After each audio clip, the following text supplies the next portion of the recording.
네, 안녕하세요. 성공취업의 시작 접정보센터 이남주입니다. 네, 안녕하세요. 한효진입니다. 네, 요즘은 날씨가 낮에는 굉장히 따뜻한데 아침, 저녁으로는 꽤나 쌀쌀한 것 같아서 가을이 좀 성큼 다가왔구나 느끼는 분들 많으실 텐데요. 이렇게 기온차가 크다 보니까 가장 조심해야 할 게 아무래도 환절기, 감기인 것 같습니다. 네, 맞습니다. 우리 취준생 여러분들은 취업 준비로 인해서 체력 관리할 시간도 없는데 여기에다가 면역력이 떨어져 있는 상태인데 하루에 10도 이상 차이가 나다 보니까 감기 걸리기 정말 쉬울 것 같습니다. 네. 평소에 손도 자주 씻어주시고요. 물도 자주 마셔주시면 좋겠습니다. 네, 여름보다는 취업 준비하는데 더 좀 편한 날씨가 됐지만 그래도 네. 건강에 꼭 제동이 걸리지 않도록 건강관리 조심히 해주시고요. 오늘도 여러분들을 위해서 최고의 취업 정보들을 준비해봤습니다. 오늘 바로 만나보시죠. 수요일 잡정보센터 지금 바로 출발합니다.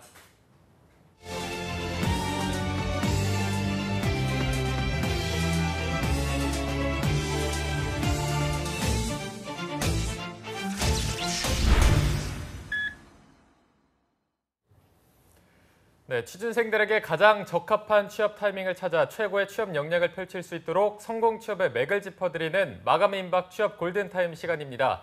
탈락의 아픔, 두 번의 후회는 없도록 저희가 도와드리겠습니다. 네, 오늘 하반기 합격 처방전이 공개될 기업은 바로 하나그룹입니다. 함께 해주실 분은 취업 컨설팅계의 대부 위포트의 김태성 컨설턴트 함께하겠습니다. 어서 오십시오. 안녕하십니까? 목이 메네요. 환절기 감기를 저희가 조심해야 돼요. 그죠? 몸소 보여주네요. 네. 예. 태성쌤 좀 시차 적응이 되셨나요? 어떻습니까? 제가 좀 퀭해 보이지 않나요? 아직 그런가요? 예, 아직은 다행이네. 잘생기셔서. 인정합니다. 좋은 방송 고맙고요. 굉장히 이제 시차 정도 안 되고 요번 방송을 위해서 한화를 준비하느라고 굉장히 힘이 들었어요. 그래가지고 전화도 많이 하고 하는데 네. 정보가 많이 나오지 않아서 굉장히 힘들었거든요. 그래서 쾌행한 상태로 왔는데 역시 우리 분장 선생님이 또 저를 사람으로 만들어 주셨네요. 분장이 아니라 변장 또는 매직을 부려주신 것 같습니다. 네, 알겠습니다. 태성쌤이 정말 쾌할 정도로 준비를 많이 해오신 것 같습니다. 정보가 많지 않아서 좀 찾느라 애를 먹으신 것 같은데 일단 이 부분부터 질문을 드리겠습니다. 하나 채용 규모가 어느 정도 되나요? 이거 알아보느라고 너무 힘들었어요. 나오지가 않죠. 전화를 하면서 제일 많이 들었던 얘기가 미안하다.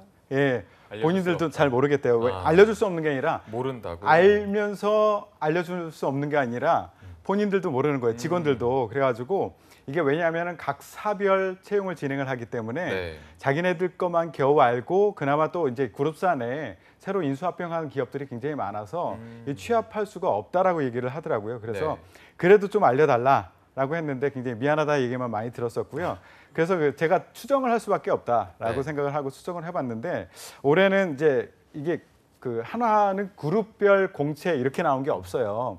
각 사별 공채를 채용을 하기 때문에 기준을 9월 중에 공지가 났거나 아니면 9월 중에 공지가 날 예정인 것을 대상으로만 해서 추산을 해보니까 한 500여 명이 되지 않을까라고 생각이 돼요. 이 숫자는 인턴을 포함한 숫자이고요. 이걸 어떻게 추산을 했냐면 현직자들의 얘기도 듣고 이 중요한 발표를 했어요. 하나그룹에서. 아마도 이제 하반기 7월에서 12월 정도 사이에 한 3,500명 정도를 뽑을 것 같아요. 그런데 이제 이 안에는 경력 사원들도 포함이 돼 있고요. 그래서 플러스 마이너스 조정을 하고 하다 보니까 한 500여 명 정도 될 것 같고요. 이 수치 자체도 제가 이제 현직자들한테 500여 명 정도 뽑지라고 했더니만 미안하다 또 그 얘기를 하는 거예요. 그렇지만 현재로서는 한 500여 명, 예년보다는 약간 늘어나는 수치 정도로 예상하시면 될 것 같아요. 네, 알겠습니다. 그럼 또 이번에 한화그룹 채용에 특징이 있다면 어떤 것들이 있을지 또 그리고 채용과 관련해서 가장 핫한 이슈는 뭐라고 보면 될까요? 핫한 이슈가 있죠. 최근에 그룹에서 발표한 자료가 있어요. 향후 5년간 대규모 투자를 하겠다라고 발표를 했습니다. 그래서 이 투자 규모는 최근 3년간을 비교해 봤을 때 그거에 비해서 한 37% 정도 늘어난 수치. 투자 규모가 그렇습니다. 그래가지고 상세하게 보면 태양광 쪽으로 집중적으로 투자를 할 것 같아요. 약 9조 정도를 투자할 것으로 예상이 되고 있고요. 그리고 석유화학 쪽에 5조, 그리고 리조트하고 쇼핑몰 쪽에 4조, 그리고 방위산업 쪽에 4조 정도를 투자를 할 것 같아요. 그러면 이게 투자를 한다라는 얘기는 그만큼 돈도 투자를 하지만 사람도 필요하다는 얘기죠. 네. 그래서 채용 규모도 대폭 늘릴 거다라고 얘기를 하고 있고요. 예년에 비해서 매년 한 6천여 명을 뽑아왔었는데 한 1,000여 명을 더 늘려서 한 해에 한 7천여 명 정도를 뽑겠다라고 얘기를 하고 있습니다. 네. 어쨌든 규모가 좀 늘어날 것으로 보이는데요. 태성쌤의 하반기 합격 처방전을 만나기 위해서 이번 한화그룹 하반기 채용 공고부터 먼저 살펴보도록 하겠습니다. 이 부분은 신세미 캐스터가 전해주시죠. 네, 한화그룹은 전 계열사가 동시에 모집을 진행하는 정기공채가 없기 때문에 꼼꼼하게 일정 체크가 필요한데요. 한화그룹은 총 52개 계열사로 구성이 돼 있는데 현재 진행 중인 공채 일정을 살펴보면 14개 계열사에서 진행을 하고 있습니다. 자세하게 살펴보도록 하겠습니다. 내일이죠. 9월 20일에 한화 디펜스가 마감을 하고요. 21일에는 한화 토탈, 한화 방산이 마감 예정입니다. 24일에는 한화 큐셀, 26일에는 한화 종합화학, 그리고 27일에는 한화 에너지가 접수를 마감할 예정이고요. 28일에는 한화 63시티, 한화 에스테이트, 주식회사 한화 기계, 그리고 한화 케미칼, 한화 시스템에서 시스템 부문이 마감을 할 예정입니다. 네, 또 지방 방산과 한화 시스템 중에서도 ICT 부분에서 접수를 진행할 예정이고요. 10월 1일에는 한화화약, 그리고 10월 5일에는 한화건설에서 마감을 진행할 예정입니다. 이 한화 하반기 채용 접수는 한화 채용 사이트인 한화인을 통해서 받고 있으니까요. 참고하시고 그쪽으로 지원하시면 되겠습니다. 채용 절차 살펴보도록 하겠습니다. 한화는 2013년부터 인적성 검사를 폐지를 하면서 서류 전형과 1차 면접, 2차 면접, 최종 면접까지 이렇게 심층적인 면접으로 구성이 돼 있고요. 이 채용 절차를 살펴보면 서류 전형 끝나고 1차, 2차를 합격한 분들에 한해서 최종 면접까지 가게 됩니다. 이렇게 한화에 대해서 살펴봤는데요. 한화에 대해서 집중적으로 태성쌤과 함께 스튜디오에서 짚어보도록 하겠습니다. 네, 신세미 캐스터와 함께 18년도 한화그룹 하반기 공개 채용 일정을 살펴봤습니다. 네. 아까 태성쌤이 말씀해 주시긴 했지만 정기 공채가 없다 보니까 계열사별로 채용 일정을 좀 자세히 살펴봐야 할 텐데 특징이 있다면 어떤 게 있을까요? 계열사별로? 특징이나 차이점은 그냥 많다. 예, 그겁니다. 예, 이게 그 말씀하셨듯이 그룹에서 일괄되게 이렇게 진행하는 공채가 없기 때문에 계열사별로 그리고 직무별로 맞춤형 채용이 진행이 돼요. 그래가지고 그 지원한 계열사가 어디냐, 직무가 어디냐에 따라서 자소서의 질문 내용도 다르고 면접 진행 방식도 다 다릅니다. 그렇기 때문에 내가 지원하는 계열사가 어딘지를 먼저 결정을 하고 그리고 나서 어떤 채용 절차를 거치는지 자소서 항목은 무엇인지 개별로 준비를 하셔야 되는 그런 특징이 있습니다. 네, 이게 뭐 계열사라고 해서 좀 공통적으로 준비할 수 있는 게 아니라 거의 다른 회사를 준비할 정도로 다 다른 거군요. 예, 맞습니다. 그럼 이게 각 회사별로 일단 먼저 가장 많은 채용이 있을 것으로 예상되는 계열사나 직무가 있다면 또 어떤 게 있을까요? 예. 이것도 죽어도 안 가르쳐 주더라고요. 너무 힘들었어요. 네. 예, 그래서 제가 먼저 뽑아놓고 이거 맞지라고 묻는 그런 형태로 많이 확인을 했었는데요. 네. 그 한화그룹이 일반적으로 그 이공계 중심의 채용이 많아요.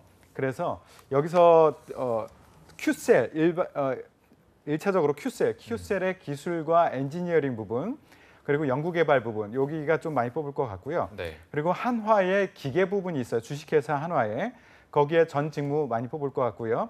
그리고 한화 시스템이라고 한화 시스템 내에 시스템 부분이 있고 ICT 부분이 있는데 ICT 부분의 그 직무들 여기는 많이 뽑을 것으로 예상하고 있습니다. 네. 네. 그럼 인문계 지원자나 여성 지원자에게 유리한 계열사나 직무는 어떤 게 있을까요? 일단 여성 지원자에게 특별히 유리한 직무는 없습니다. 예, 그냥 남자 여자 크게 상관없이 직무별로 그냥 유리하다, 인문계 쪽에 유리하다, 아니다 정도는 구분을 할 수 있을 것 같아요. 네. 그래서 인문계 쪽은 사실 많이 뽑지는 않는데요. 그래도 뽑을 수 있는 곳을 골라보니까 Q셀의 영업 마케팅, 경영 지원, 그리고 한화 종합화학의 영업, 그리고 한화 호텔 앤 리조트 이쪽 부분 여기하고 그 한화 손해보험, 생명보험, 갤러리아 이쪽은 아직 공고가 뜨지는 않았어요. 그런데 네. 곧 뜰 것으로 예상됩니다. 이쪽, 그러니까 그 사업하는 비즈니스 자체가 살짝 말랑말랑한 것 이쪽에서는 또 인문계 지원자들이 조금 더 지원할 폭이 넓지 않을까라고 생각이 되고요. 그리고 전 계열사에 경영 지원 또는 경영 관리라고 되어 있는 부분이 있어요. 이 부분은 인문계 지원자들이 지원할 수 있는 부분입니다. 근데 너무 적어요. 안타깝게도. 네.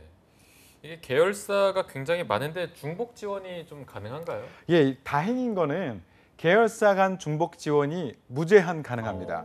그렇기 때문에 그런데 이제 좀 주의하셔야 될 거는요. 하나의 공고가 떴어요. 하나의 회사에서 하나의 공고가 떴어. 그런데 직무는 딱 하나만 지원할 수 있어요.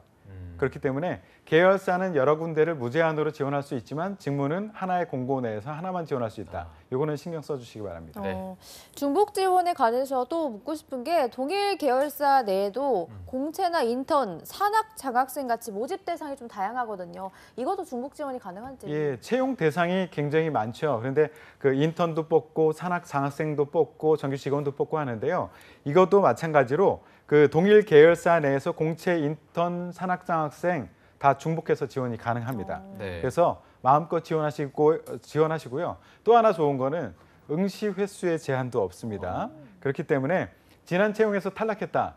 이번에 또 탈락하지 않을까? 이런 걱정하지 마시고 떨어졌어도 또 지원하고 하시기 바랍니다. 네. 이게 좀 부담이 없어서 다들 좀 쉽게 무조건 좀 지원하는 게 좋을 것 같고요. 아무래도 지원자들에게 인기 있는 계열사 같은 경우에는 지원자들이 많이 몰릴 텐데 서류 전형에서 몇 배수 정도가 좀 합격한다라고 보면 될까요? 이것도 이제 지원 계열사나 직무마다 다 다른데요. 네. 그래서 그냥 평균으로 말씀드릴 수밖에 없어요. 평균적으로 서류를 통과하는 사람들은 최종 합격자 대비 한 7배수 정도 됩니다. 7배수. 예, 7배수 정도 되고요. 네. 다른 기업들도 대부분 요 정도 내지 10배수 정도를 유지하고 있어요. 그건 비슷하다고 보시면 되고요. 어학 같은 경우에는 또 기준 자격이 없습니다. 예, 그래서 어학 성적 자체가 기재가 필수는 아니고요. 라는 있지만 필수는 아니에요. 그래서 안 넣으셔도 되고요. 그런데 채용 공고를 보시면 어떤 장교라든가 아니면 어학이라든가 이런 것에 대해서 우대 사항으로 적혀 있는 부분들이 있어요. 그런 부분은 어학 점수가 높을수록 좋겠죠. 네. 네. 그리고 또 대기업마다 기업 문화에 어울리는 인재를 뽑고 싶어 하기 마련인데 한화그룹에서는 좀 어떤 인재를 선호하는지 궁금해요. 예, 한화를 비롯해서 다른 기업도 다 마찬가지입니다. 기업에서 뽑고 싶어 하는 사람은 어떤 사람이냐?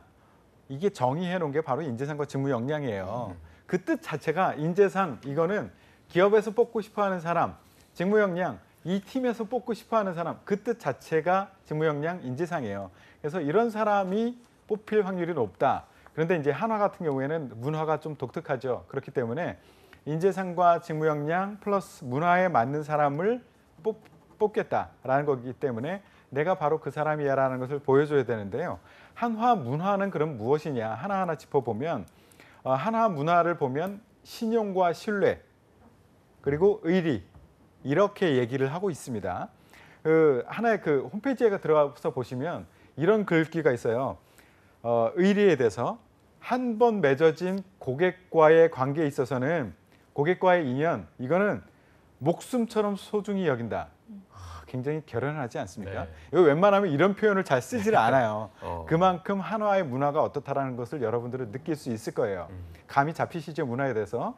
그리고 인재상은 이것도 마찬가지로 홈페이지에 명시가 돼 있습니다. 제가 다시 한번 정리해서 말씀드리면 도전과 열정적인 사람, 그러니까 새로운 일이 주어졌을 때 주저주저하지 않고 달려드는 사람, 새로운 것을 강하게 추진할 수 있는 사람, 이런 사람이 필요하고 또 하나는 그 자기의 전문성에 대해서 부족하다라고 느끼면 끊임없이 자기 개발을 하는 사람, 이런 사람이 굉장히 좋다라고 얘기를 하고 있고요. 그리고 하나의 문제에 부딪혔을 때 문제 해결 방법에 있어서 기존의 방식을 고수하지 않고 내가 새롭게 다른 방법이 있는가라는 것을 항상 생각하고 창의적으로 유연하게 대처할 수 있는 사람, 이런 사람 좋아하고요. 그리고 아까도 말씀드렸듯이 고객과의 인연 이런 거 굉장히 강조를 하고 있거든요. 네. 그래서 어떤 문제 해결을 할 때도 고객 중심으로 해라. 고객 중심적인 사고를 하는 사람들을 굉장히 좋아하고 아까 문화에서도 살짝 말씀드렸지만 여기는 조직 이런 것들을 굉장히 좋아해요. 조직 하나의 팀 뭐 이런 것들을 좋아하기 때문에 팀업, 협업 이런 것들을 굉장히 좋아합니다. 이런 것들이 이제 인재상으로 구성되어 있고요. 직무 역량 같은 경우에는 아까 말씀드렸듯이 계열사별, 직무별로 다 다른 직무 역량들을 가지고 있어요. 요거는 뒤에 제가 한 번 더 설명을 드릴게요. 어떻게 찾아야 되는지를 설명을 드릴 테니까요. 요 직무 역량을 꼭 찾아서 나는 바로 그 직무 역량을 가진 사람이야 라는 것을 자소서나 면접에서 꼭 보여주셔야지만 나는 합격할 수 있다라는 말씀을 드려요. 네, 네. 알겠습니다. 직무 역량은 바로 잠시 후에 살펴보도록 하고요. 일단 태성쌤의 말씀을 좀 종합해보면 응시 횟수도 제한이 없고 인적성도 아까 2013년부터 폐지가 됐다고 하고 어학 자격도 기준이 없다 보니까 자소서가 또 굉장히 중요할 것 같은데 난이도가 좀 어떤 편인가요? 난이도는 그냥 무난하다. 무난하다. 특별히 어렵지도 않고 특별히 쉽지도 않고 다른 회사에 비해서 특별한 항목들이 들어가 있는 것들 다 아니고 아. 무난하게 다른 회사에서 일반적으로 물어보는 대표적인 뭐 지원 동기라든가 뭐 이 안에서 내가 왜 당신을 뽑아야 되나 뭐 그리고 우리가 하는 회사의 비즈니스가 어떤 것이라고 생각하느냐 이런 유의 것들을 물어보고 있습니다. 네. 네, 알겠습니다. 그럼 본격적으로 자소서 합격 처방전을 짚어보도록 하겠습니다. 네.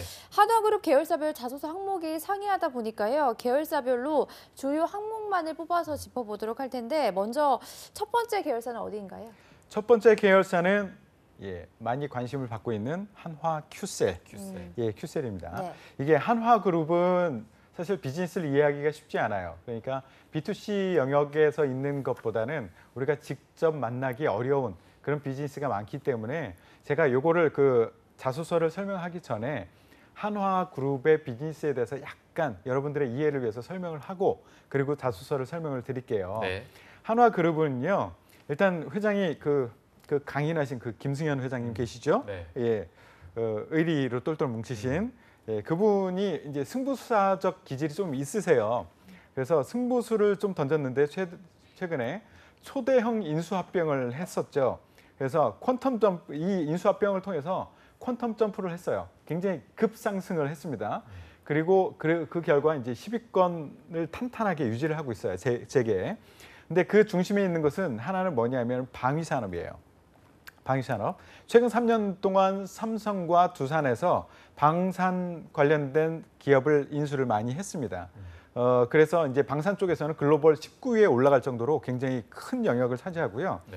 그룹 그룹 내에서도 굉장히 큰 최대 계열사로 갑자기 올라섰습니다. 그래서 2015년에 삼성, 하나토탈, 지금이 하나토탈이라고 되어 있는 구 삼성토탈을 인수를 했어요. 그 인수를 했을 때 말이 많았죠. 이거 너무 무리하는 거다.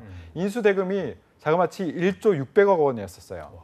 이거 너무하다. 이거 무리하다라고 했었는데 인수한 지 1년 만에 영업이익 자체가 1조 200억이 되어버렸어요. 그러니까 인수 금액보다 더 큰 영업이익을 낸 거죠. 네. 1년 만에. 그렇기 때문에 굉장히 그 효자 산업이다.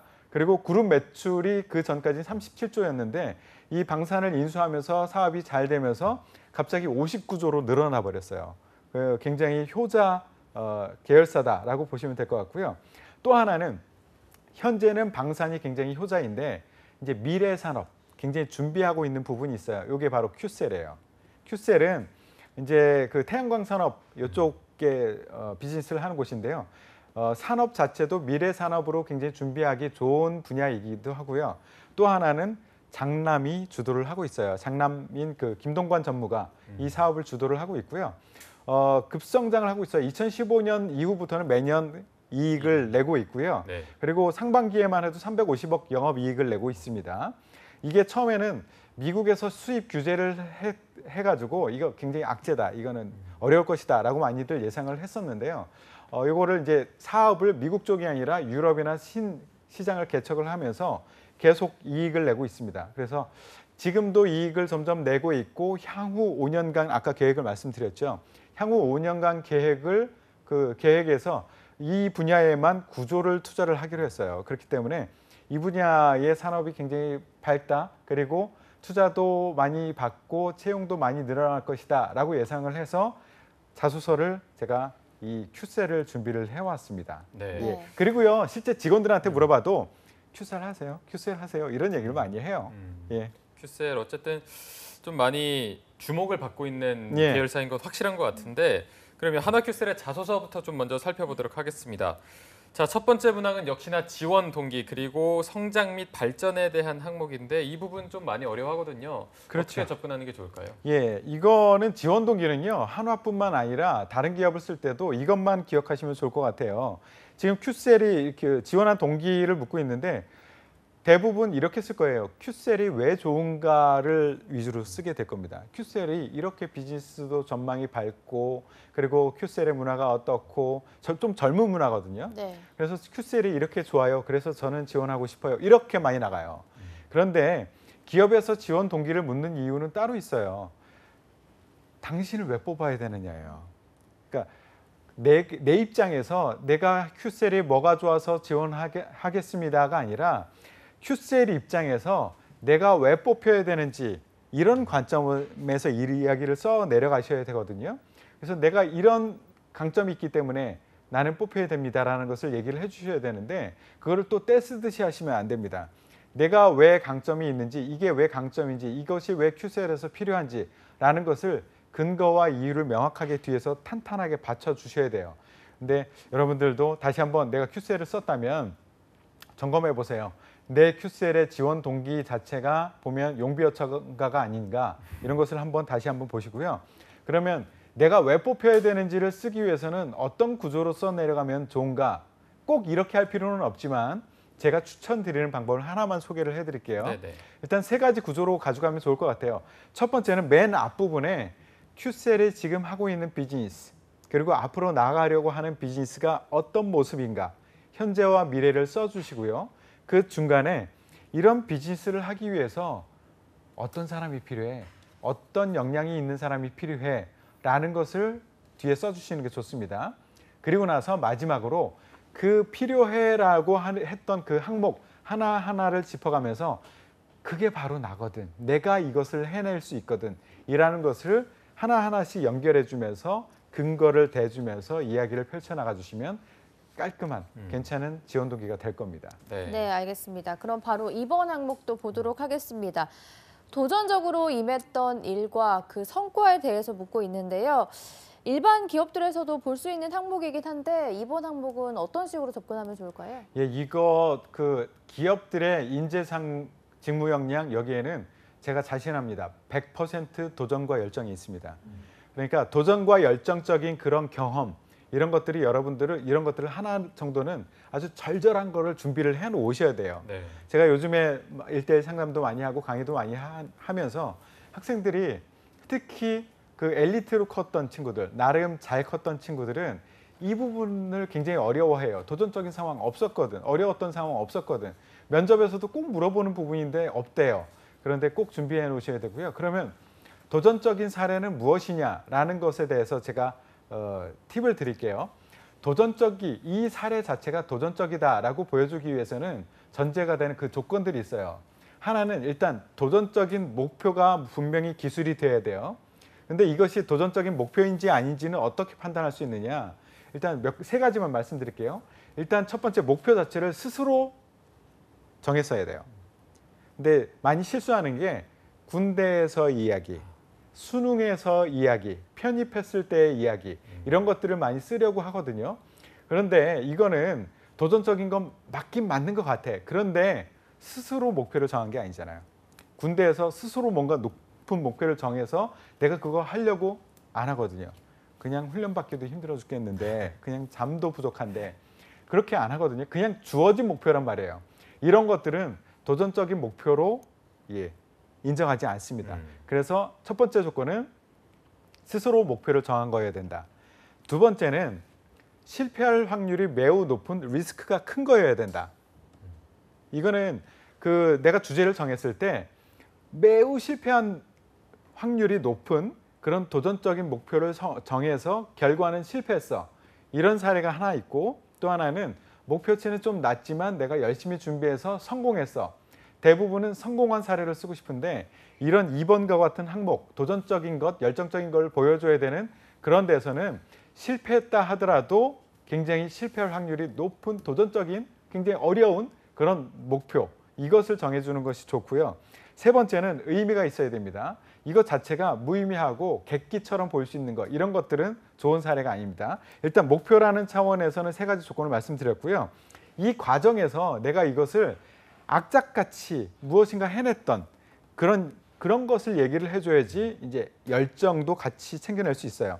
대부분 도전과 열정이 같이 나오거든요. 그러면 느낌이 이런 느낌이어야 돼. 내가 써놓고 봐서 키워드가 악착 같았다라는 느낌이 드는, 또는 바득바득 내가 뭐 한 것 같아. 뭔가 끈질기게 끝장을 본 것 같아. 이런 느낌이 드는 액션이 보였다라고 하면은 잘 쓴 겁니다. 그런 것이 보이지 않았다라고 하면 여러분들은 소재 자체를 다른 것으로 해내야 된다. 그래서 이 도전과 열정의 점수를 받기 위해서는 이런 소재, 제가 지금 전해드렸던 그 소재인지 아닌지 이것을 점검해보고 그것이 그 조건에 맞는지 이것을 점검하는 것이 핵심입니다. 내용 써내려가시는 것은 뭐 글 잘 쓰시잖아요. 크게 뭐 플러스 마이너스가 없을 겁니다. 네. 네. 또 한화의 슬로건이 나는 불꽃이다 이거기 때문에 그만큼 뭐 도전과 열정을 많이 볼 것 같습니다. 이 부분을 잘 녹여내는 게 필요할 것 같고요.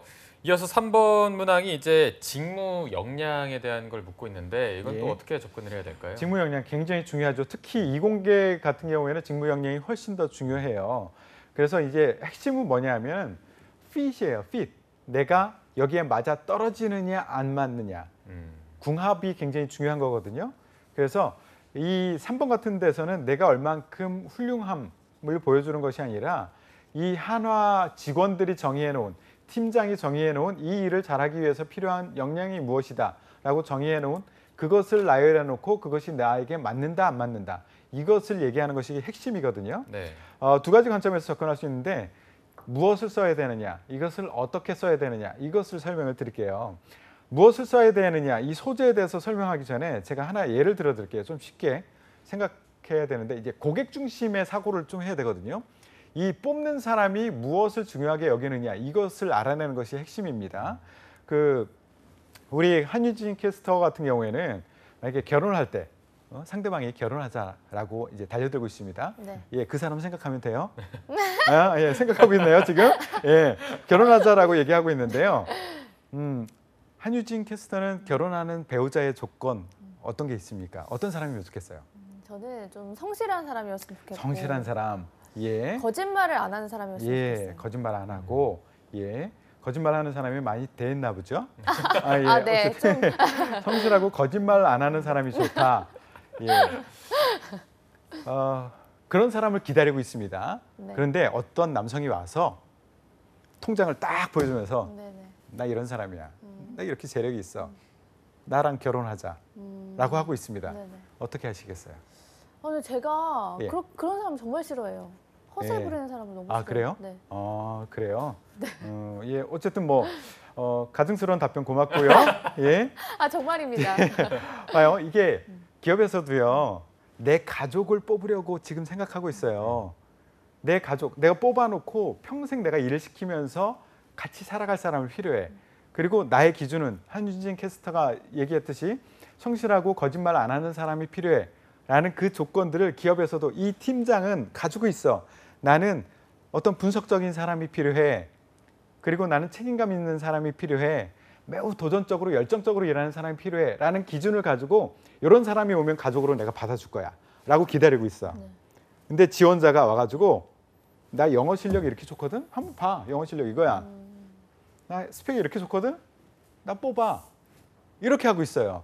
그러니까 뽑는 사람의 기준이 명확하게 정의가 되어 있는데 자꾸 엉뚱한 걸 가지고 나 뽑아주세요 라고 얘기를 하고 있단 말이에요. 이만큼 fit이 중요한 거예요. 기업에서 똑같아요.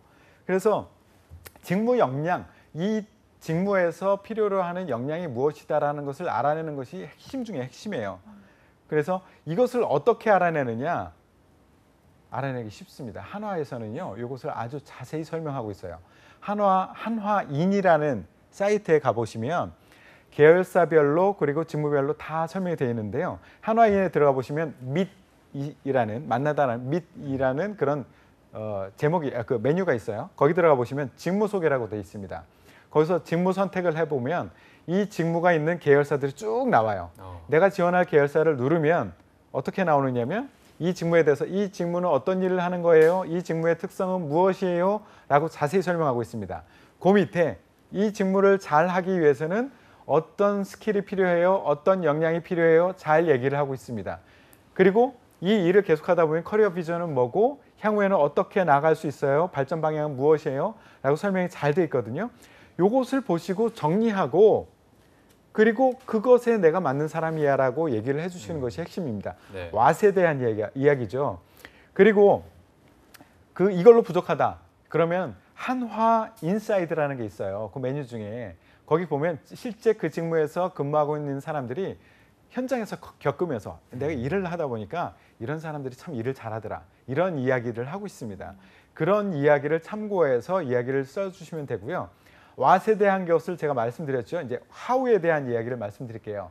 내가 이걸 어떻게 이야기를 펼쳐나가 줘야 되느냐 하면 직무 수행 시 필요한 그런 상황들을 앞에다가 써주는 거예요. 이런 직무를 수행하기 위해서는 이런 일을 할 것 같은데 이럴 때는 어떤 역량이 필요할 것 같아요 라고 정의를 해주고 그 다음에 내가 이런 경험이 있거든요. 내가 이런 공부를 해봐서 아는데 이런 역량 나한테 필요하니까 나를 뽑아주십시오. 이렇게 이야기 흐름을 가져가시면 매우 잘 읽히고 이 친구 뽑아볼까라고 생각을 하게 될 겁니다. 네. 네, 그럼 4번 항목도 좀 바로 보도록 하겠습니다. 네. 업계 1위를 지속하기 위해서 한화 큐셀이 어떤 방향성을 가지고 일을 해야 할지를 묻고 있는데 이 부분에서 뜬구름 잡는 실수를 많이 할 것 같습니다. 취준생 여러분들이 어떤 식으로 접근해야 할까요? 이런 질문들이 요즘에 굉장히 많이 늘어나고 있습니다. 왜냐하면 기업을 지원할 때 학생들이 대부분 많이들 환상을 갖고 접근을 하거나 아니면 하나 만들어 놓고 뿌리거나 이런 경우가 많아요. 네. 그래서 예전에 이런 친구들을 뽑아봤더니 스펙이 훌륭해서 뽑아봤더니만 금방 나가더라 그거죠. 그럼 어떤 사람들을 뽑으면 안 나가겠느냐라는 것을 기업에서 많이 고민을 했고 우리 회사에서 하는 비즈니스에 대해서 조금 더 깊이 있게 알고 있는 친구들을 뽑아봤더니 오랫동안 일하더라. 이런 것들이 계속 증명이 되고 있어요. 그래서 자소서 질문에 우리 회사에서 하는 비즈니스가 어떤 건지 알고 있는지를 인사이트가 있는지를 깊이 있게 물어보려고 많이들 노력해요. 네. 근데 이거는 안타깝게도 특별한 팁은 없습니다. 그냥 공부할 수밖에 없어요. 이걸 뭐 누가 어떻게 해줄 수가 없어. 네. 팁이 없어요. 그래서 공부를 하셔야 되는데요. 공부를 어디서 하느냐? 대부분 제가 권장해드리는 방법이 다트라는 게 있어요. 예. 그런데 안타깝게도 큐셀은요. 다트에 올라가 있지 않아요. 없어요. 예, 네. 분기보고서가 올라가 있지 않아요. 아하. 그래서 다른 계열사를 지원할 때는 다트를 보시고요. 큐셀을 지원하실 때는요. 일단 어쩔 수 없습니다. 많은 정보를 찾아낼 수 있는 곳, 뭐 옆집을 가보시거나 그 다음 집을 가보시거나 뭐 이렇게 해가지고 거기서 서치를 할 수밖에 없어요. 그리고 또 하나 여기 한국태양광 산업협회라는 게 있어요. 여기 가보시면 정보마당이라는 메뉴가 있거든요. 거기 가보시면 아주 이 산업에 대해서 잘 설명이 되어 있습니다. 그리고 조금 더 자세한 보고서도 볼 수 있는데 이거는 회원 가입을 하셔야지 알 수 있습니다. 네. 그래서 이런 정보를 먼저 찾으시고 이제 글을 쓸 때 내 생각에는 이래요가 아니라 실제 객관적인 데이터를 앞에 박아놓고 그것만 또 써도 안 돼요. 우리가 뭐 학술지에 내는 그 자료를 보고자 하는 게 아니거든요. 객관적인 자료를 앞에다 이렇게 넣어 놓으시고 그 다음에 여기다 플러스 내 생각 알파를 같이 넣어주시면 좋겠습니다. 공부할 수밖에 없어요, 이거. 네, 알겠습니다. 네. 자, 한화 같은 경우는 계열사가 굉장히 많기 때문에 저희가 오늘은 한화 큐셀만 딱 집어서 자소서를 살펴봤고요. 네. 가장 중요한 게 일단 계열사별 직무별로 어떤 점이 상이한지 이 부분을 잘 포인트 잡고 쓰는 게 중요할 것 같습니다. 자, 태성 쌤, 저희가 시간이 많지가 않아서 면접에 관해서 하나만 좀 여쭤보도록 하겠습니다. 한화 면접의 특징은 어떤 게 있고 어떤 식으로 전략을 짜는 게 가장 효과적일까요? 이게 한화는 사실은 계열사별로 직무별로 다르게 진행하기 때문에 네. 면접 면접 전략도 똑같아요. 내가 지원할 회사를 먼저 결정을 하신 후에 그 다음에 면접 전략이 나올 수 있어요. 왜냐하면 다 다르기 때문에. 면접에 자주 질문되는 질문의 내용도 다르고요. 면접 진행 방식도 달라요. 제가 몇 가지만 예를 들어 드릴게요. 일반적으로 한화는 서류 전형하고 1차 면접, 2차 면접을 진행을 하는데 계열사별로 다른 것들이 있어요. 몇 가지 예를 들어 드리면 한화 시스템 ICT 부분은요.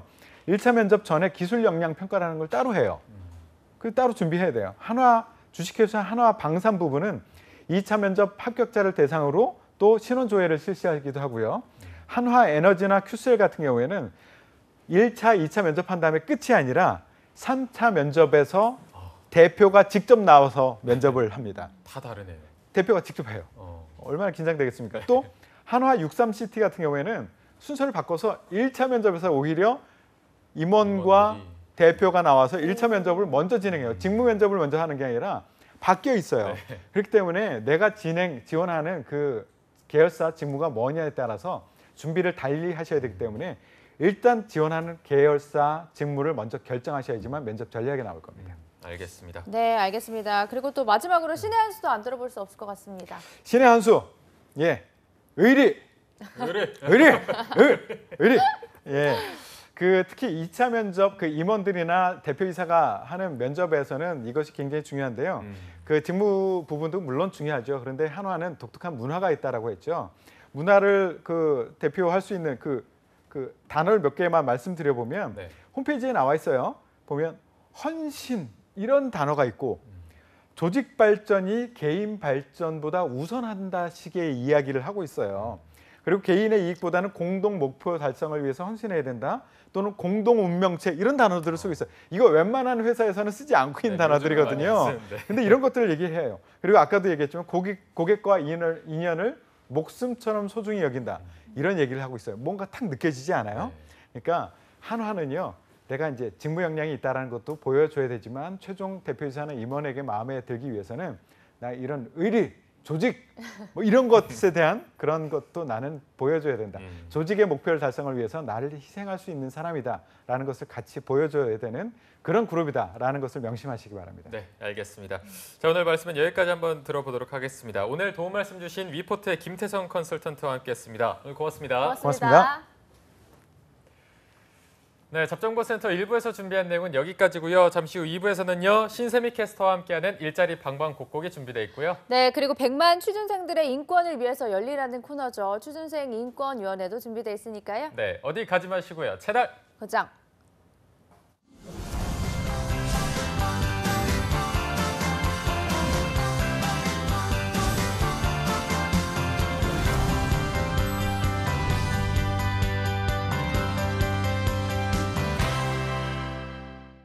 요즘 취업이 하늘의 별 따기인데 급여 몇 달 밀리는 게 어때서 그래?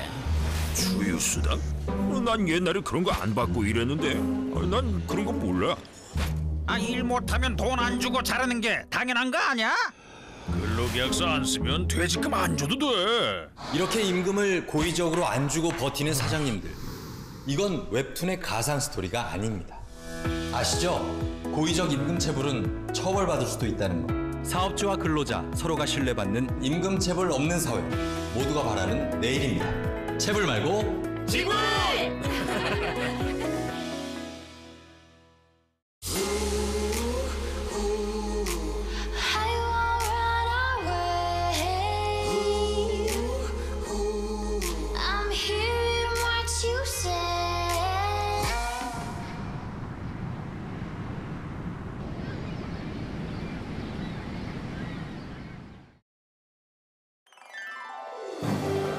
한국 직업 방송을 보면 취업이 보입니다.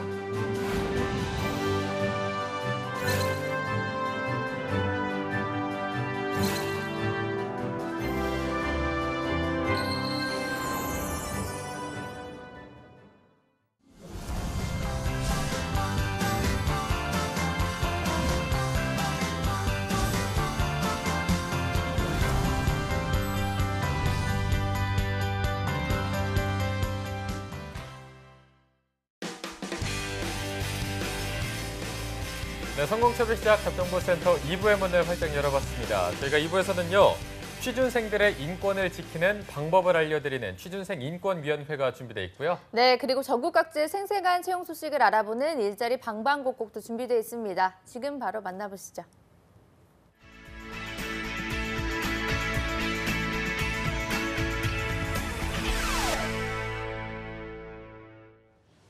네, 매일매일 전국 각지의 생생한 채용 정보를 알아보는 일자리 방방곡곡. 오늘은 수원으로 가보겠습니다. 수원 고용센터의 이연자 주무관님, 안녕하세요. 네, 안녕하세요. 수원고용복지플러스센터의 이연자입니다. 네, 주무관님 오늘 채용 소식 알려주시죠.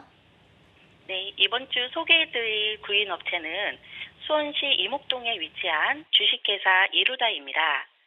의료용 장비를 개발 및 생산하는 업체로 의료기기와 하드웨어 개발을 담당할 신입사원 1명을 모집합니다. 의료기기에 대한 제품을 개발하고 회로 설계 및 문제점 대응 등을 담당하게 되며 학력과 경력이 무관하게 지원 가능합니다. 주 5일 근무로 급여는 연 2천만 원, 면접 시 급여 협의 가능합니다. 접수 마감일은 채용 시까지이니 관심 있으신 구직자분들은 워크넷 구인 정보를 확인하여 이력서를 이메일로 지원하시기 바랍니다. 네, 학력과 경력이 무관한 구직건인데요. 채용 시 마감되기 때문에 빠르게 지원하셔야겠습니다. 주무관님 바로 다음 소식도 알려주시죠. 다음 취업 희망자의 경쟁력 향상과 기업의 고용 촉진을 위한 2018 스마트 제조업 수원시 일자리 박람회 안내입니다. 오늘 2시부터 5시까지 수원에 위치한 오목천 공원에서 진행하는 이 행사는 KS팩, RM 화성공장, 동원 F&B 수원공장 등 35개 업체가 참여하여 150여 명을 채용할 계획입니다. 구인 구직자 간의 1:1 현장 채용 면접을 진행하며 이 외에도 구직 상담, 이력서 및 면접 클리닉, 무료 이력서 사진 촬영, 면접 이미지 메이크업 등이 준비되어 있습니다. 자세한 사항은 수원시청 홈페이지에서 확인 가능하니 지원을 희망하시는 분들은 이력서와 자기소개서 등을 준비하여 행사장으로 오시면 면접이 가능합니다. 행사에 대한 문의는 수원 일자리 지원센터 031-228-3801로 문의하시기 바랍니다.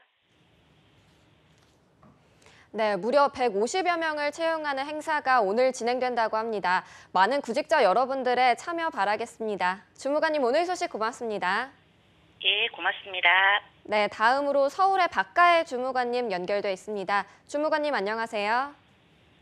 네, 안녕하세요. 서울고용센터 박가혜 주무관입니다. 네, 오늘은 어떤 소식 가지고 오셨나요? 네, 첫 번째 알려드릴 소식입니다. 서울 마포구 신촌로에 위치한 대진항운 주식회사에서 항공운송사무원 1명을 모집합니다. 지원 자격은 초대조 이상의 학력과 1년 이상의 경력이 필요합니다. 포워딩 항공 수입부에서 근무하게 되며 영어 가능한 자를 모집합니다. 영어 능통자를 우대하며 급여는 연봉 2,800에서 3,000만 원 사이입니다. 접수는 이메일을 통해 이력서, 자기소개서 등을 제출하시면 되고 자세한 사항은 워크넷을 참고하여 지원하시면 되겠습니다. 네, 항공운송사무원 1명을 채용한다고 합니다. 채용 시 마감되니까요. 빠르게 지원하시기 바랍니다. 주무관님 바로 다음 소식도 알려주시죠. 네, 서울서 강남구 역삼로에 위치한 정진회계법인 주식회사에서 회계사무원 1명을 모집합니다. 지원자격은 학력은 무관하며 4년 이상의 경력이 필요합니다. 기장, 원천세, 종소세, 법인세 신고 및 4대 보험 업무 등을 담당하게 됩니다. 회계사무 경력자를 우대하며 급여는 연봉 3,000에서 3,100만 원 사이입니다. 접수는 이메일 등을 통해 이력서, 자기소개서 등을 제출하시면 되고 자세한 사항은 워크넷 홈페이지를 참고하여 지원하시면 되겠습니다. 네, 이 구직건 또한 채용 시 마감되는 구직건이니까요. 지원 자격 잘 체크하셔서 빠른 지원 바랍니다. 주무관님 오늘 소식 고맙습니다. 고맙습니다. 네, 지금까지 일자리 방방곡곡 경기와 서울 지역의 채용 정보 알아봤습니다.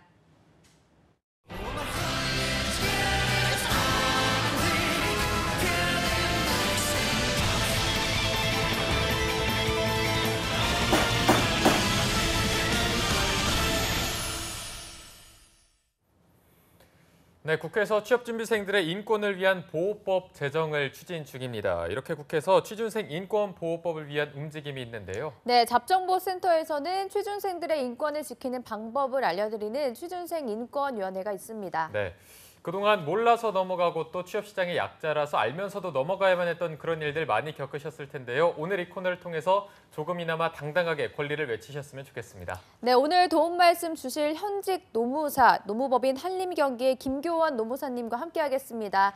안녕하세요. 안녕하십니까. 교원쌤 또 오랜만에 뵙는 것 같은데 뿜이.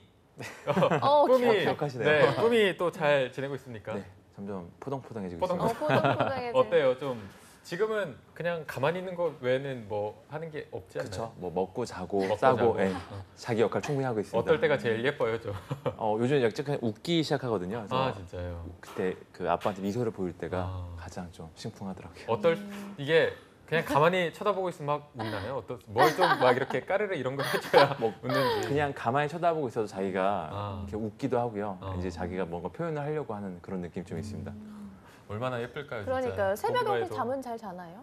애가 둘이다 보니까 연년생이다 보니까 한 놈 재워놓으면 또 놈이요?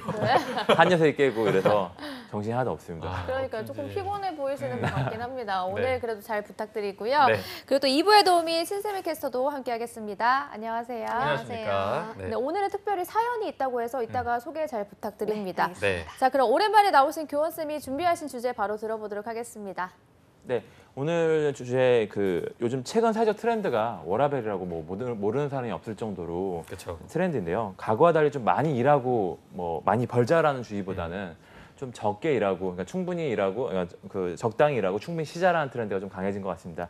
이러한 트렌드에 맞춰서 결국엔 쉴 수 있는 건 휴일이잖아요. 오늘 휴일 제도랑 관련해서 한번 알아보도록 하겠습니다. 네, 또 많은 분들이 관심 있는 주제를 들고 나오셨는데요. 신세미 캐스터가 오늘의 사연 함께 소개 부탁드리겠습니다.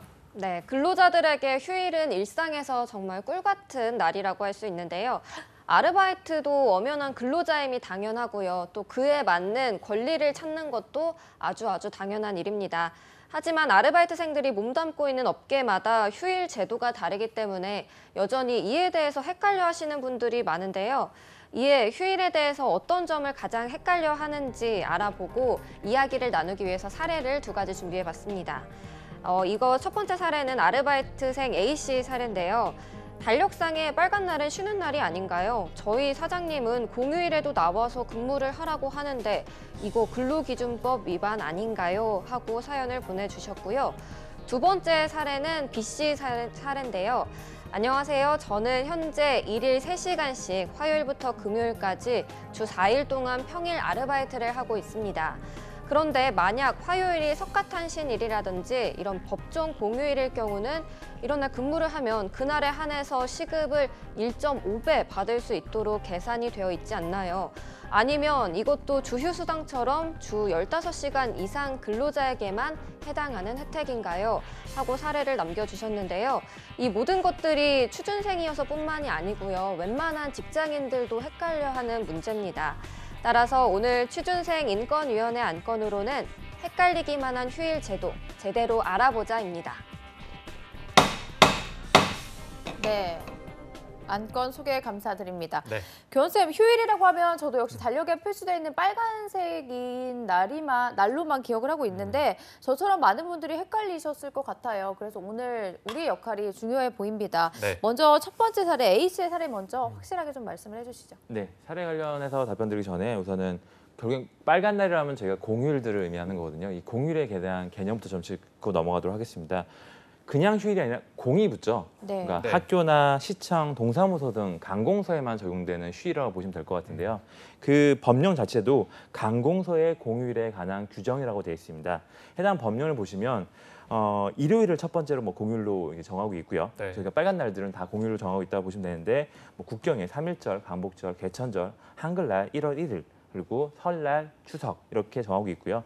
대부분의 빨간 날들과 또 이제 임기 만료에 의한 선거일, 그리고 기타 정부에서 수시 지정한 날을 공휴일로 보시면 될 것 같습니다. 네. 조금 전에 마지막에 말씀해 주신 기타 정부에서 수시 지정하는 날이라고 한다면 어떤 기준이 있을 것 같거든요. 어떤 기준으로 이렇게 지정을 하는 건가요? 아마 올해 어버이날 생각하시면 될 것 같은데요. 원래 문재인 대통령 공약 중에 하나가 어버이날을 휴일로 지정을 하겠다라였는데 이 부분이 법적으로 지정이 안 되다 보니까 우선 임시 공휴일로 지정이 되냐 마냐의 어떤 논란이 좀 있었고요. 또 작년 10월 달 생각하시면 될 것 같아요. 작년 10월 2일이 월요일이었고요. 그날만 검은 날이고 10월 3일, 4일, 5일, 6일, 7일, 8일, 9일이 추석, 개천절, 뭐 공태시공일, 한글날이라서 10월 2일만 쉬면 10일의 연휴를 받을 수 있었던 날이었거든요. 그때 임시공휴일로 정부가 지정을 해서 쉬면서 10일의 휴가가 휴일이 부여가 됐던 거죠. 그런 부분이 임시공휴일이라고 보시면 될 것 같고요. 그리고 대체공휴일이라고 이제 이번 추석도 마찬가지인데요. 이번 추석이 일요일, 월요일, 화요일인데 실제 빨간 날은 수요일까지로 돼 있어요. 네. 그 이유가 일요일과 추석 연휴가 겹쳤기 때문에 그 다음 공휴일이 아닌 날을 대체 공휴일로 지정을 한 건데요. 그 부분이 강공서 공휴일에 관한 규정 제3조에 나와 있고요. 설이나 추석 등이 그 연휴가 다른 공휴일과 겹쳤을 경우에 비공휴일 하루를 휴일로 지정을 하는 거고요. 어린이날 같은 경우에는 토요일까지 포함해서 혹시라도 어린이날이 토요일이다라고 한다면 월요일 날 하루를 더 쉴 수 있는 거죠. 네. 그러면 공휴일 규정에 대해서 지금 알아보고 있는데 A씨가 꼭 알아야 할 점들이 있다면 어떤 게 있을까요? 공휴일이 아까 제가 강공서에만 적용이 된다라고 말씀드렸는데 그 근로자, 민간 기업에까지는 적용이 되지 않거든요. 그러니까는 법적으로 정해진 휴일은 딱 2날밖에 없습니다. 저희가 근로자의 날 제정에 관한 법률에 매년 5월 1일이 하루 그 휴일이고요. 그리고 근로기준법상 제55조에 나와 있는 일주일에 하루 주일을 부여한다라는 그 2날만 법정 휴일이 되고요. 이 공휴일 같은 제도 같은 경우에는 회사의 취업규칙이라든지 아니면 회사 제도상에 또는 근로계약서상에 휴일로 명시한 경우, 약정 휴일이라고 하는데요. 그리고 휴일로 명시한 경우에만 휴일로 적용을 받을 수가 있습니다. 그래서 A씨 같은 경우에도 그 회사 내에서 만약에 공휴일을 휴일로 지정을 하고 있지 않다라고 한다면 근로하는 게 당연스러운 거죠. 네. 어쨌든 가장 기본적인 건 이게 관공서에만 적용이 된다. 이 부분을 좀 알아주셨으면 되겠고요. B씨의 경우도 한번 알아보도록 하겠습니다. B씨는 주 4일 3시간씩 해서 주 12시간씩을 일을 하고 있습니다. 주 15시간 미만이 되고요. 자, 이분은 이제 법정 공휴일에는 시급의 1.5배를 받을 수 있는지 궁금해하고 있고 아까 말씀하신 것처럼 15시간 이상의 근로자가 아니기 때문에 해당이 좀 안 되지 않나 이런 부분을 걱정하고 있는데 이 부분에 대해서도 좀 법조항이 있을까요? 네, 우선 15시간 이상의 근로자라고 미만의 근로자라고 하더라도 근로기준법 제56조인 가산수당의 개념은 적용이 되고요. 여기서 56조를 살펴보면 연장, 야간, 휴일 근로 시 시급의 50%를 가산하여 지급한다라고 규정이 되어 있습니다.